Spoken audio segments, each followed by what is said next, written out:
하나님 나라의 참된 의미. 혹시 여러분이 뭔가 깊게 그리워했던 적 있나요?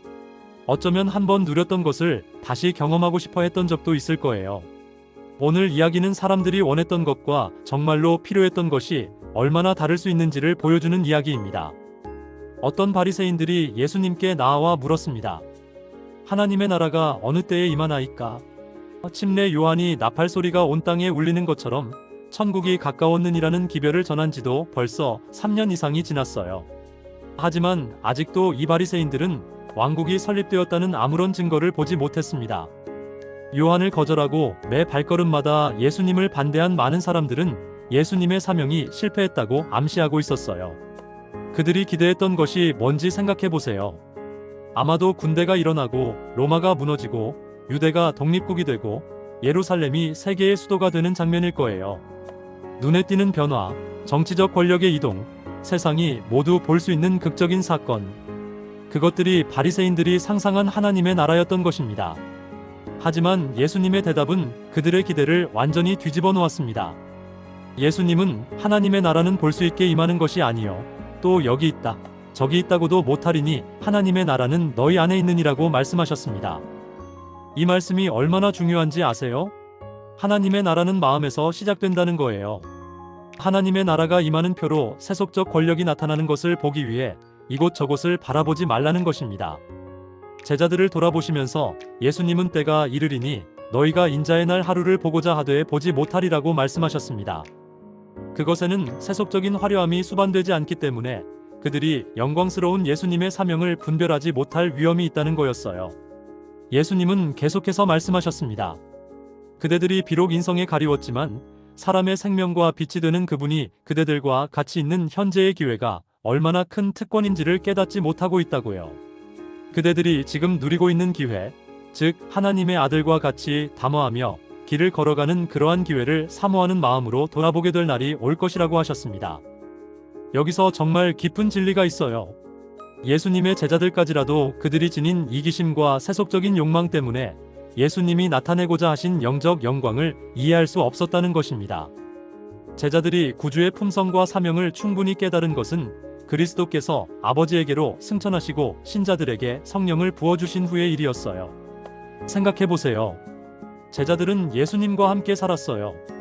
매일 그를 만났고 그의 말씀을 들었고 그의 기적을 봤습니다.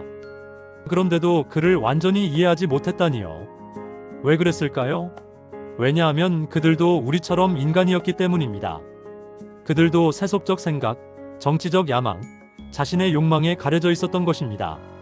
성령의 침례를 받은 후에야 비로소 제자들은 그들이 여호와의 영광이 임재하신 바로 그곳에 있었다는 것을 깨닫기 시작했어요.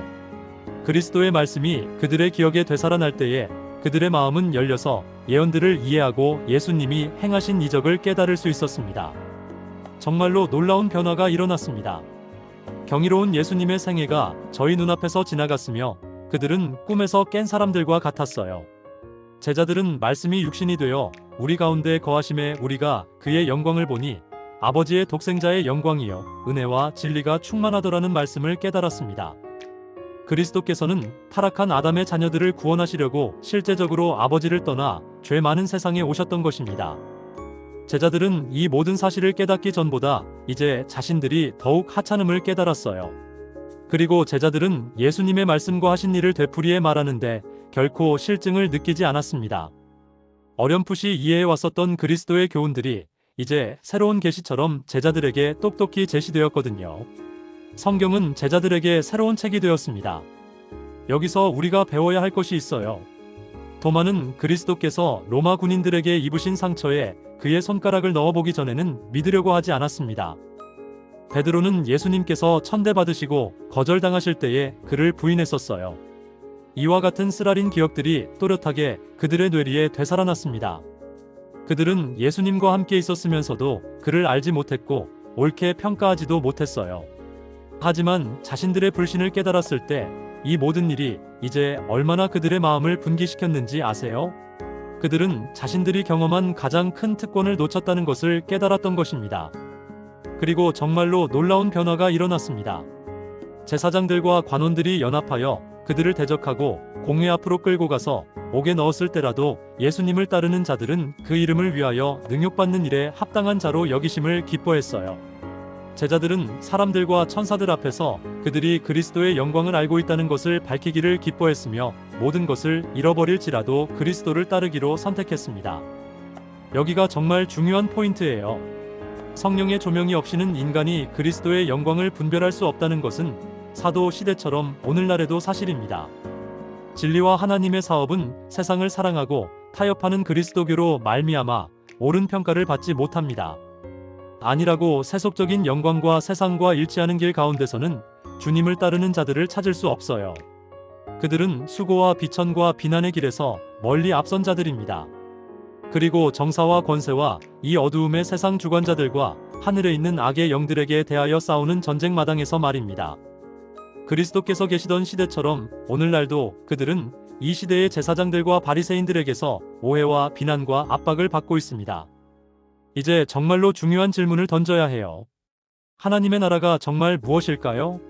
예수님은 명확하게 말씀하셨습니다. 내 나라는 이 세상에 속한 것이 아니라. 많은 사람들이 실수를 합니다. 오늘날 종교계에서 그들이 믿는 바대로 세상적인, 현세적인 주권으로서의 그리스도의 나라를 세우기 위하여 일하고 있는 사람들이 많아요. 그들은 우리 주님을 이 세상 나라의 치리자, 즉 법정과 병영, 국회, 궁정, 시장의 치리자로 만들기를 바라고 있습니다. 그들은 그분께서 인간의 권위에 의해 집행되는 법령들을 통해서 통치하기를 기대합니다. 하지만 이것이 정말 하나님 나라일까요? 아니에요. 이것은 인간적인 생각일 뿐입니다.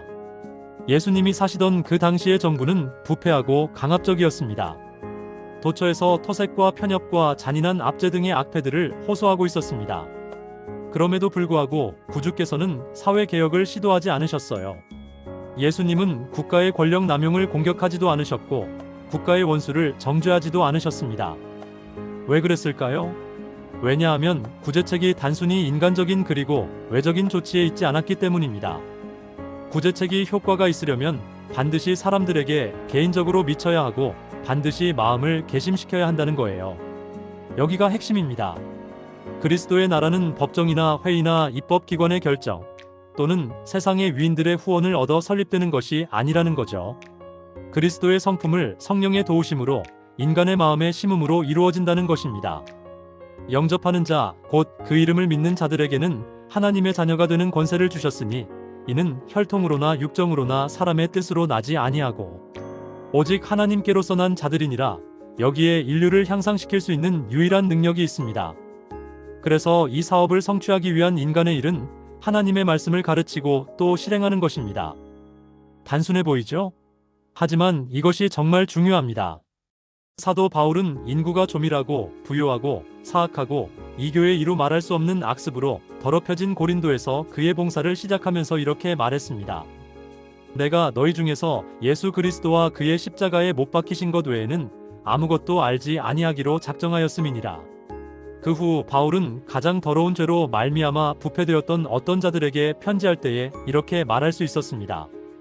너희 중에 이와 같은 자들이 있더니 주 예수 그리스도의 이름과 우리 하나님의 성령 안에서 씻음과 거룩함과 이롭다 하심을 얻었느니라. 이것이 진정한 변화예요. 이것이 진정한 하나님의 나라입니다. 세상의 정치적 권력이 아니라 한 영혼이 변화되는 것, 죄인이 의로워지는 것, 절망한 자가 소망을 얻는 것. 그리스도 당시에서와 마찬가지로 오늘날도 하나님 나라의 사업은 세상의 통치자들과 인간의 법률의 인정과 지지를 극성스럽게 요구하고 있는 사람들에게가 아니라 백성들에게 그리스도의 이름으로 영적 진리를 선포하고 있는 자들에게 맡겨질 것입니다. 바울의 경험을 들어보세요.